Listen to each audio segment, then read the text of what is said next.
Welcome to the Deep Dive. Really glad you could join us as we dig into the sources you brought us today. Great to be here. So we talk about history all the time, don't we? You read about it, see it in museums, watch documentaries. But what does that word actually mean? Like, where does our story, the human story, really kick off? Is the Ice Age history? What about, dinosaurs? Yeah, those questions really get right to the heart of how we frame our past. And the source material you've got gives us a pretty useful starting point. Conventionally, history, with a capital H, maybe is seen as beginning with one specific invention. Okay, which one? Writing. Ah, right. The moment we could actually, record things, keep track. Precisely. And based on your sources, that puts the start of recorded history somewhere around 3000 BC. Okay, 3000 BC. So from then until now, roughly 2025 AD, we're talking about, about 5,000 years of documented human experience. Everything before that, that's prehistory. Wow. So the story we think we know, this huge sweep of human existence, it's just this tiny little slice at the very end. Exactly. History, defined that way, it's just the tip of the iceberg. Prehistory is the massive, much, much longer part underneath. Right. And while it's incredibly long, the source does make an interesting point that maybe relatively less changed moment to moment compared to the sheer pace of development once writing kicks in. But still, it's vast. Okay, let's really dive into that. Yep. So our mission today is to explore some of the big moments, the really important points in that huge expanse of prehistory. Sounds good. We're going to zoom in on that timeline, take some snapshots, you could say, to see what was happening before written records. The source talks about maybe 10 important things, and we'll hit those key points from the material you shared. Yeah. And this is coming from, what the source calls non-specialist curiosity, but hey, it's our story. Yeah. That makes it pretty interesting for us, right? Absolutely. Understanding prehistory gives context for, everything that came after. Okay, so let's start by just grappling with the sheer scale. Let's really nail down that timeline. Right. So we said history, since writing, is about 5,000 years old. Starts around 3000 BC. Feels like a long time. I Yeah. mean, pyramids, ancient Rome. Yeah. That's all in that 5,000 years. It is. Now compare that to when humans or human-like ancestors first show up.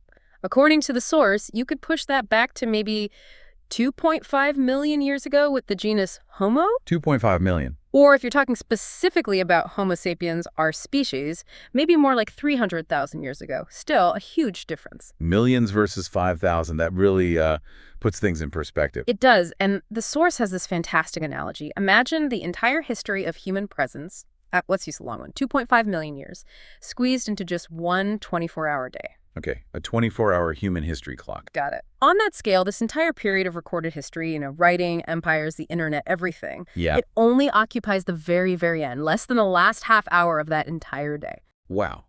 Seriously. Less than half an hour. So everything we learned in history class, basically. Yeah. Ancient Egypt, Greece, Rome, all the way to now. That all just happened in the last few minutes of this imaginary day. That's the scale. That's the immensity of prehistory we're trying to get a handle on. Keeping that proportion in mind, millions of years versus just 5,000, really helps appreciate the journey. Okay, mind blown already. Right. So let's rewind way, way back before that final half hour. Who's someone the sources say we absolutely need to know about from that really early time? That would have to be Lucy. The source is pretty clear. You can't really talk about early prehistory without talking about Lucy. Lucy, okay. The name rings a bell. But remind me, who exactly was she? So Lucy was a female hominin. She lived about 3.2 million years ago. 3.2 million, okay. And the source describes her as, something between a monkey and a human. Kind of starting to look more human, but definitely still had ape-like features. And her discovery was a big deal, wasn't it? The Beatles connection. It was, yeah. Her bones were found about 50 years back in Ethiopia. And the story goes, the team was playing Lucy in the Sky with Diamonds a lot at the camp. So the name stuck. That's a great story. But scientifically, why is she so important? What does she tell us? She gives us this incredible snapshot, a window into that evolutionary transition. Our path diverged from chimpanzees much earlier, and then you had these early ancestors starting to walk upright, moving in a new direction. Lucy's like tangible proof of that in-between stage. So what could they tell from just her bones? Oh, a lot. It's amazing. We know she walked on two legs by bipedalism. That's huge. Right. She was clearly learning life skills. There were tools found nearby suggesting maybe trying to cut meat or break bones for marrow. But the source also notes she probably still climbed trees a fair bit, not fully adapted to life just on the ground yet. And her pelvis. That's really Rear interesting. pelvis, what about it? Well, it confirms she walked upright, but its shape, compared to earlier primates and even later humans, led to this fascinating hypothesis about how we became social. Socialization from a pelvis. How does that work? It's pretty profound, actually. See, as hominins started walking upright, the pelvis had to change shape. Lucy's pelvis allowed for walking, but it was still relatively narrow, Yeah. which meant childbirth would have been much harder, riskier than for earlier tree-dwelling apes. And difficult childbirth. Right. Well, it requires help. You need others around. Ah, I see where this is going. Exactly. The hypothesis in the source is that this need for assistance during birth might have been one of the earliest drivers of social bonding, forming groups, helping each other out. Ah. Maybe it started right there, out of a basic biological necessity. Wow, that's a powerful thought. That our need for community might stem partly from the physical challenges of evolution itself. It's one of those insights that makes you really stop and think, doesn't it? And honestly, these remains can tell us so much more. Signs of injury, how did she die? A fall, an animal attack. Chemical analysis can hint at diet, maybe even fire use in the environment, poisons. The source calls finds like Lucy critical prehistoric documents. They answer questions about a life lived millions of years ago. So her fossil isn't just old bones, it's like a crucial piece of evidence. Absolutely. The source really emphasizes it, one of the most important prehistoric documents we have for understanding that era, and even ourselves today. Finding something like 40% of a skeleton after 3 million years, that's incredibly rare. Monumental, really. Okay, so we've got Lucy, 3.2 million years ago, walking upright, maybe the beginnings of social cooperation. Where do the sources take us next on this journey? We jump forward a bit to around 1.5 to 2 million years ago. Now we're talking about Homo habilis. The name means skilled man or handyman. Skilled man. Okay, I'm guessing that skill involves tools. You got it. Their defining thing was making tools. And the source makes this great point. It's something we humans are still doing, still excited about today. AI, new cameras, faster cars. It's all part of the same continuous story that started right back then. That's a cool way to think about it. What kind of tools were they making? Not iPhones, I assume. No, not quite. Mostly stone tools. They figured out how to intentionally shape stones, usually by banging them together, chipping off flakes to create sharp edges. Simple, but effective. Very. The source mentions they're sometimes called Oldowan tools, after the Olduvai Gorge in Tanzania, where many were found. Sometimes called medicinal tools, too, referencing that location name. And the purpose was mainly food. Pretty much. Making work easier, especially getting food and processing it. Cutting meat, scraping hides, breaking bones open, getting more nutrition more easily. Did this tool-making skill come with other changes, like in their brains? Yes, significantly. The source points out that Homo habilis skulls show a bigger brain on average than their ancestors, maybe 50% larger. Wow, 50% is a big jump. It is. And that bigger brain is linked to more complex thought processes. This seems to be where we see a real acceleration in cognitive ability starting. So making tools and growing bigger brains kind of fed each other. That seems to be the connection the sources highlight, yeah. And this was absolutely crucial for survival because Homo habilis was pretty small, maybe 1.5 meters tall, 40 kilos. They couldn't really compete head-on with big predators. So how did the tools help them survive? They became expert scavengers, basically, carrion eaters. The big hunters, the lions and tigers, would make a kill, eat the main parts. Then Homo habilis could come in afterwards with their stone tools. They could slice off bits of meat still stuck to the bone, or, crucially, crack open the bones to get the marrow inside. Oh, the marrow, high-energy stuff. Exactly. Super calorie-rich.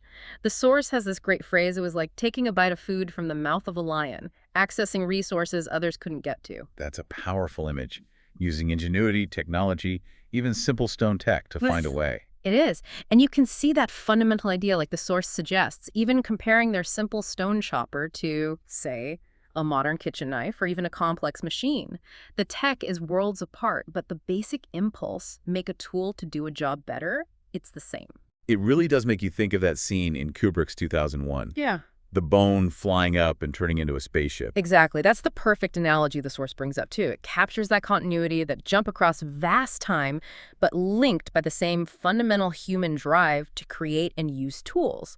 Homo habilis had the idea, the principle, even if the science and complex technology came much, much later. Okay, so Homo habilis, the tool maker, using ingenuity to survive and maybe fueling brain growth. Yeah. What's the next massive leap the sources point to? That brings us to Homo erectus, the upright man, appearing around 1.8 million years ago, and their really big contribution, according to the source, mastering fire. Mastering it, not just finding it, but controlling it. Exactly. That's the crucial distinction the source makes. Finding a lightning strike fire is one thing. Being able to make fire, keep it going, use it deliberately, that was revolutionary. The source calls it their great monument in prehistory. How did controlling fire change things so drastically? Oh, in so many ways. First, it actually helped them make better stone tools. They could use heat to treat the stone, make it flake more predictably, improve the quality. Interesting. But the really big one, cooking food. Cooking, why was that such a game changer? It was huge. Cooked food is way easier to digest than raw food. Right. Less chewing. Exactly.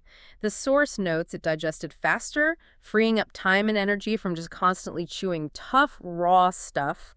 But maybe even more importantly, cooked food provided more accessible energy. And the theory is that this extra energy helped fuel further brain growth. Wow. It helped the human brain grow, as the source puts it, and sort of open the door for the next big changes. So yeah, the simple act of cooking might have been a key step towards building bigger, more complex brains. That connection is fascinating. Cooking, driving brain power. It's a major hypothesis, yeah. And beyond food, fire meant light. For the first time ever, humans had some control over the darkness. Before fire, night was absolute black, dangerous, limiting. So fire meant light. Warmth, obviously. Mm-hmm. Protection from predators. All of that. Warmth in colder areas, keeping predators away at night. And we see the evidence Homo erectus remains are often found in caves with hearths, fire pits, places like Vietnam, Turkey, Kenya, Ethiopia, suggesting they were using fire regularly where they lived. Okay, wait. You mentioned Vietnam, Turkey, places outside Africa. Does that mean Homo erectus with tools and fire started to move? It does. That's the next huge chapter. Their skills with tools, and especially fire, seem to have equipped Homo erectus for the enormous challenge of migrating out of Africa. The start of the Out of Africa story. Yes, the first major wave, according to the sources. We find Homo erectus fossils recognizably the same species as in Africa far beyond the continent. Places like Georgia, China, Indonesia. Georgia. Way up there. When was this happening? The source mentions fossils in Dimanasi, Georgia, dated to about 1.7 million years ago. So pretty early on in the Homo erectus timeline. Wow. And it's noted that fire control, which was likely well established by maybe 700,000 years ago, would have been absolutely crucial for surviving in those new, often colder, non-African climates. And this was different from the later migrations we sometimes hear about. With Homo sapiens. Right. This Homo erectus migration is seen as a distinct, much earlier event than the later waves involving our own species, Homo sapiens, which might have happened more like 100,000 or maybe 70,000 years ago. So it wasn't just one big everybody leave Africa event. It's more complicated. Much more complicated. The source actually mentions there's something like 6 different theories trying to explain exactly how and when humans dispersed across the globe.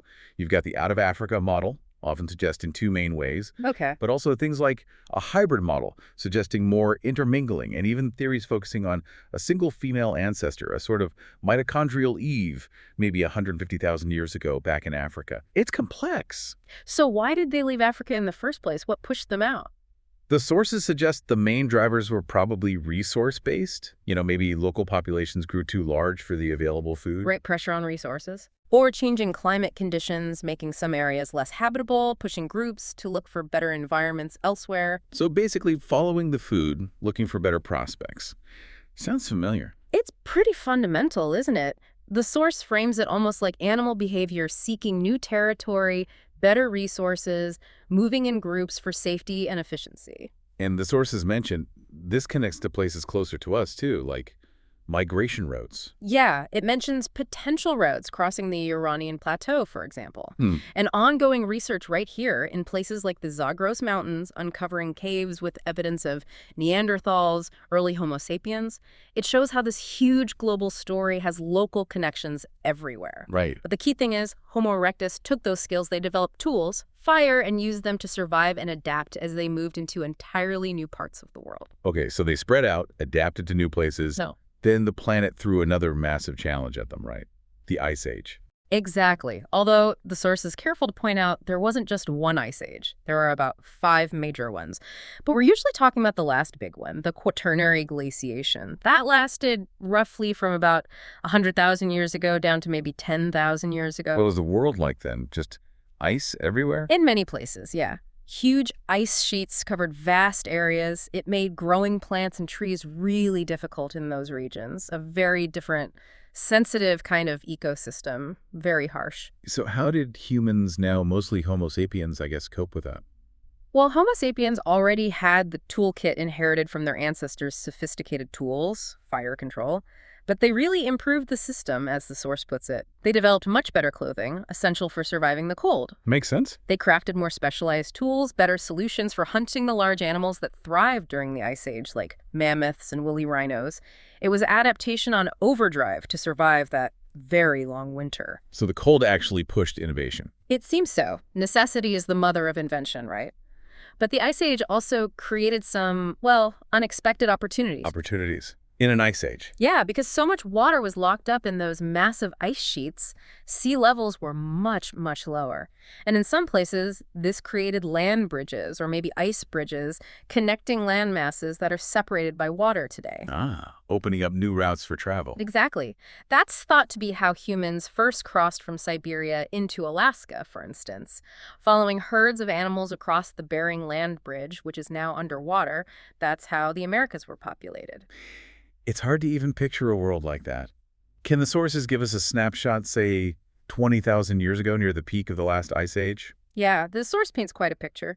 20,000 years ago, global sea level was about 120 meters lower than today. 120 meters, that's huge. It is. Coastlines would look totally different. The Mediterranean Sea was much smaller, maybe even split into 2 lakes.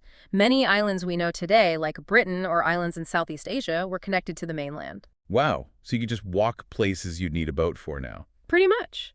And the source mentions a really interesting local detail. The Bosphorus Strait connecting the Mediterranean to the Black Sea. Yeah.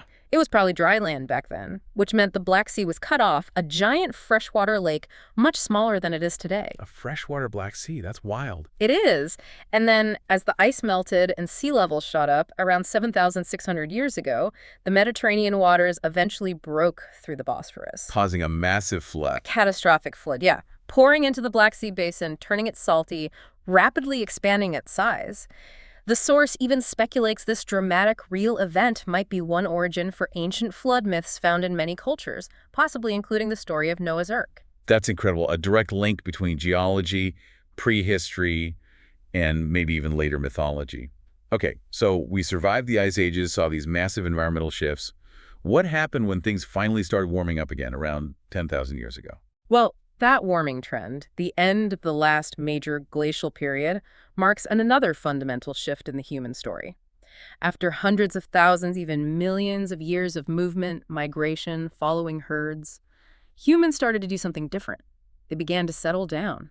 Sitterment. Staying in one place. Yeah, or at least staying in one region for much longer periods, sitting down, as the source puts it, building more permanent structures. And where did they choose to settle? Well, as the source points out, water is key, isn't it? Always has been. So settlements tended to cluster around reliable water sources, rivers, lakes, fertile coastal areas, places where you could find resources consistently. And this shift towards settling down, building communities, is that what leads us right up to the edge of what we call history? That's exactly it. This is the period where we see the beginnings of agriculture develop, domesticating plants and animals, living in villages, then towns, developing more complex social structures because people are living together year-round. It's the pathway towards civilization, and as the source says, little by little, history will begin from here. Okay. Wow. So, looking back over this deep dive, it's been an incredible journey. We started with Lucy over 3 million years ago, just starting to walk tall. Then Homo habilis, the toolmaker, sparking that cognitive leap. Homo erectus, mastering fire, changing everything, and heading out of Africa. Right. Then adapting, surviving through those immense ice ages, crossing continents, all leading up to this point of settling down, right on the cusp of written records. It really hammers home just how incredibly vast prehistory is, doesn't it? That whole familiar narrative, empires, kings, wars, revolutions, it's all packed into that tiny final fraction, that last half hour of the 24-hour day we talked about. Yeah, and this has just been a glimpse, really. A few key moments highlighted by the sources you brought, snapshots from an immense period. So much more happened, obviously. Oh, absolutely. These are some of the foundational steps, the building blocks of everything that followed. So maybe a final thought to leave everyone with, something to chew on from all this. How do these incredibly ancient developments, the drive to make tools, the power of controlling fire, our ancestors' migratory instincts, even that deep need for community, maybe hinted at by Lucy's pelvis, how do those echoes from millions of years ago still play out today in our societies and ourselves? That's a great question. Because they're not just dusty facts about the past, are they? They're woven into who we are. Definitely something to think about.